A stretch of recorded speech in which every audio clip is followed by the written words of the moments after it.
Hello everyone, have a nice day. Today we will explore a tense and emotional moment in Diep's life when James disappears and his powerful father suddenly appears at the quiet bamboo house with a suitcase full of money. Diep is forced to choose between her love and her own safety, and her refusal turns a peaceful afternoon into a terrifying trap as strange men surround the house and even watch the path where little Ly usually walks home. If you find this story interesting, don't forget to subscribe to the channel so you don't miss the next videos. The metal suitcase slammed shut with a sharp crack that made the bamboo walls vibrate.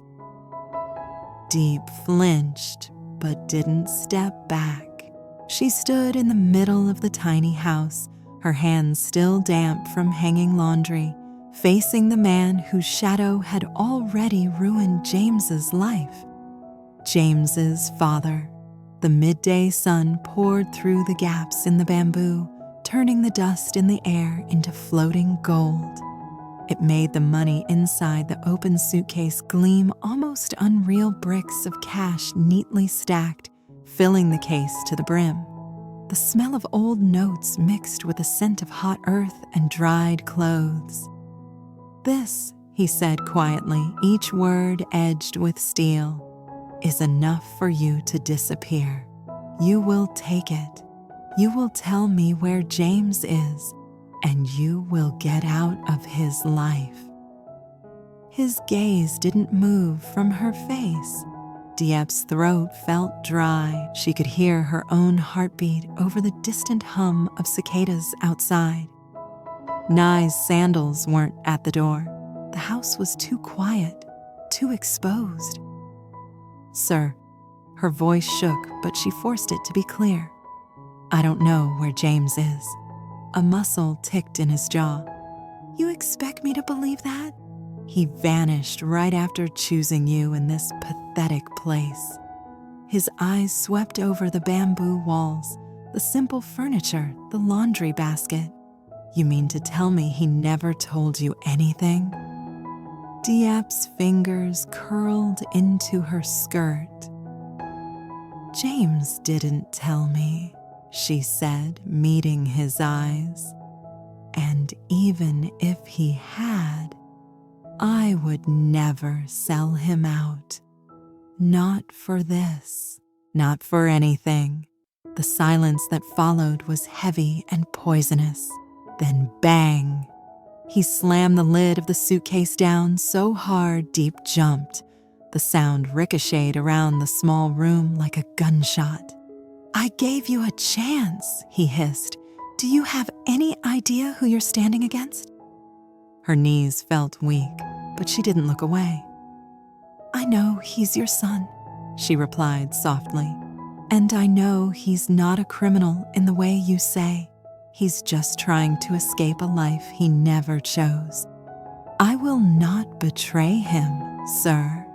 I care about him, not his money, not yours." For a second, his expression froze as if her words had offended him more than any insult. "People like you," he said slowly, "always pretend to be noble until the money is real." He tapped the suitcase once with his fingers, then straightened, cold composure settling over him like armor. "Remember this moment," he murmured. "I don't repeat offers." He put his sunglasses back on, the dark lenses swallowing whatever emotion might have been in his eyes. As he turned toward the door, he stopped just at the threshold, his hand resting lightly on the frame. When he spoke again, his voice was barely louder than a breath. "If money doesn't make you talk," he said, "other methods will." The bamboo door swung shut behind him. The engine of the black car roared to life outside, then slowly faded as it moved away from the farm. But to Diep, the sound seemed to drill deeper and deeper into her chest, as if something had been ripped open and could no longer be closed. Only then did her legs give out. She sank onto the nearest stool, staring at the empty patch of table where the suitcase had been. She had done the right thing. She was sure of it. So why did doing the right thing feel so much like walking into a trap? The house felt unbearably still. On any other day, Nye's laughter would be bouncing from wall to wall, her small footsteps running in and out, her voice calling, "Sister Diep," from the yard. Today, Nye was out playing with friends. Today, the silence pressed on Diep's skin like ice. She stood and crossed the room to slide the wooden lock into place. It didn't make her feel safer.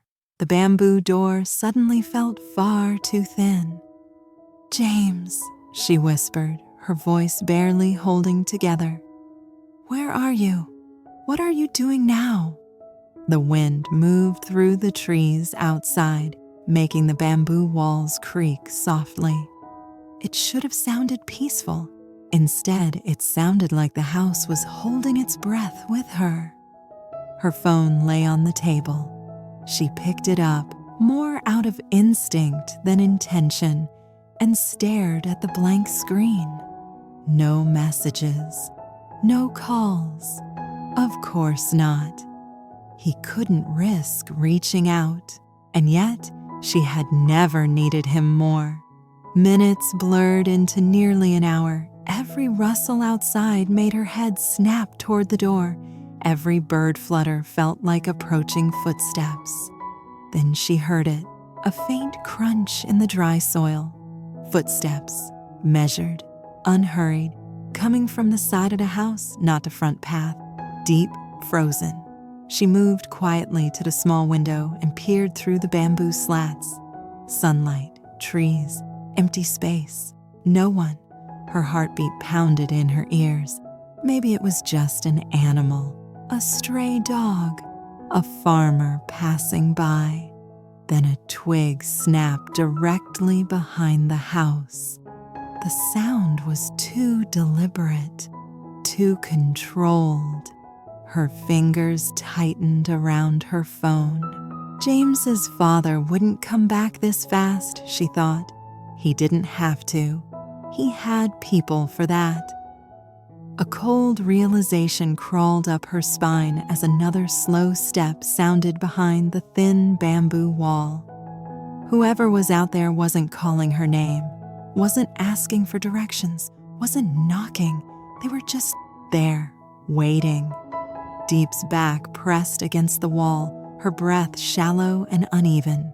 Through the thin bamboo, she could hear it clearly, now the quiet rhythm of someone's breathing. Close, too close. They didn't knock. They didn't speak. They were just standing there, waiting for her to make a mistake. Her fingers fumbled over the phone screen. She opened the contacts list and hovered over the neighbor's number, but her thumb shook so much she almost dropped the device. With a ragged exhale, she forced herself to think. If she called now and they heard her voice, would they break in? She swallowed and instead typed a quick message to the neighbor. "Is Nye still at your house? Please keep her there. Don't let her come home yet." Her thumb hit send. Seconds dragged by. The footsteps outside shifted, gravel crunching softly.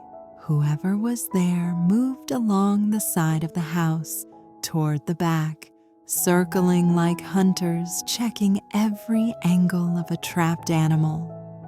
A new sound reached her, a low murmur, a man's voice, then another. The words were too muffled to make out, but the tone was clear, calm, businesslike, discussing something, coordinating. They weren't random strangers. They were organized. They were here for her. Her phone buzzed in her hand, making her jump. Neighbor. Yes, Ly is still here. The kids are eating. Is everything okay? Diep almost cried with relief. Her thumbs flew across the screen. Please, keep her there no matter what. Don't let her walk home alone. 3 dots appeared. Then, neighbor. Of course. Do you want me to bring her back to you later? She hesitated, glancing toward the window. The shadow of a man passed by again, long and dark across the floor. If anyone came toward the house now, they'd be walking straight into danger. No, she typed quickly. Not today. Please just keep her with you. I'll explain later. Okay, don't worry, came the reply. We'll look after her. Diep closed her eyes for a brief second, pressing the phone to her chest. At least Ly was safe for the moment. A car engine sounded in the distance, not the deep roar of James's father's luxury vehicle, but something smaller, rougher. It rumbled along the dirt road, grew louder, then slowed. Outside, the voices near the house went quiet. Diep moved carefully toward the front window and peeked through a narrow gap between the slats. A dark, unmarked car rolled to a stop near the bamboo house. 2 men were already there on foot, dressed in dark clothes that didn't belong in the countryside city men, stiff, watchful. One of them lifted his head slightly, watching the car arrive. The door opened. A tall man stepped out, not James's father, but clearly someone who answered to him. His posture was confident, his expression bored, as if this were just another job. He glanced toward the bamboo house, then toward the narrow path that led to the farm's entrance. She's inside? He asked, his voice drifting faintly to where Diep hid. One of the men nodded. She hasn't come out. The door's locked. Good, the newcomer said. Boss wants her moved. Quietly, no scene, no noise. Diep's blood ran cold, moved, taken. She forced herself to breathe silently as he continued, almost clinically. If she screams, shut her up. If anyone gets in the way, he shrugged. Handle it. Handle it. Her stomach twisted. One of the men jerked his chin toward the path. There's usually a kid coming and going. Little girl, we saw her the other day. The newcomer frowned. We don't need extra witnesses. Keep an eye out. If she shows up, grab her too. He said the girl matters to her, right? Then she'll behave. Diep's hand flew to her mouth to stifle a cry. Ly. They weren't just planning to take her away. They were willing to use Ly as leverage, to terrify her into obedience, to punish her for refusing that suitcase of money. The men began to move, spreading out like a net around the house and along the path. One walked toward the line of trees that bordered the farm entrance. Another stayed near the back door. The third lit a cigarette, his gaze fixed lazily on the front. Diep's heart hammered against her ribs.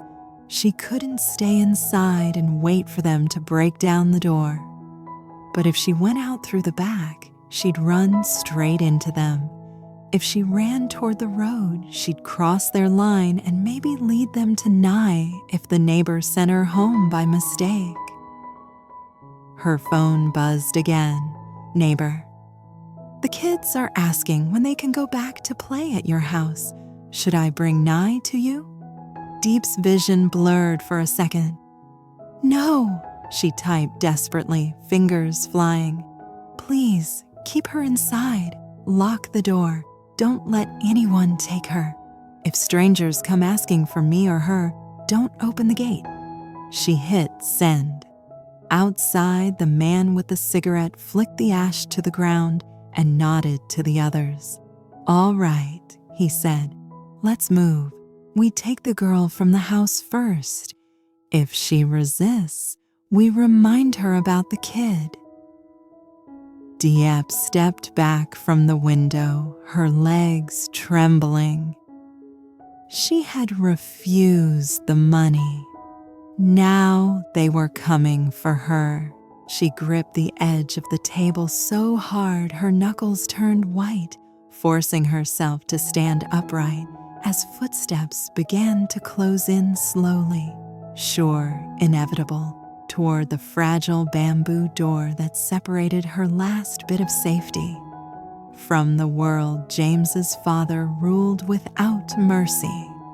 Trong tập phim này, buổi trưa yên bình tại ngôi nhà tre của Diệp bị phá vỡ khi cha của James đến bên. Trên một chiếc xe sang trang trọng màu đen, ông đặt một vali tiền lên bàn cô và lạnh lùng ra lệnh cho cô tiết lộ nơi ở nóng của James và rời bỏ cuộc sống của anh ta mãi mãi. Bất chấp nỗi sợ hãi và sự bất an, Diệp từ chối nhận tiền với tin tưởng James, biết rằng điều đó sẽ chọc giận người đàn ông đã nắm giữ số phận của con trai mình. Sau khi ông rời đi, một sự im lặng lạnh lẽo bao trùm ngôi nhà, rồi nhanh chóng bị phá vỡ bởi tiếng người đàn ông đi vòng quanh bên ngoài. Một chiếc xe mới đến và những người đàn ông được thuê lặng lẽ thảo luận về việc di chuyển Diệp và sử dụng Nhi làm đòn bẩy nếu cần thiết. Nhận ra quyết định của mình đã kích hoạt một kế hoạch nguy hiểm, Diệp cố gắng hết sức để giữ Nhi an toàn trong khi bị mắc kẹt bên trong ngôi nhà tre của mình.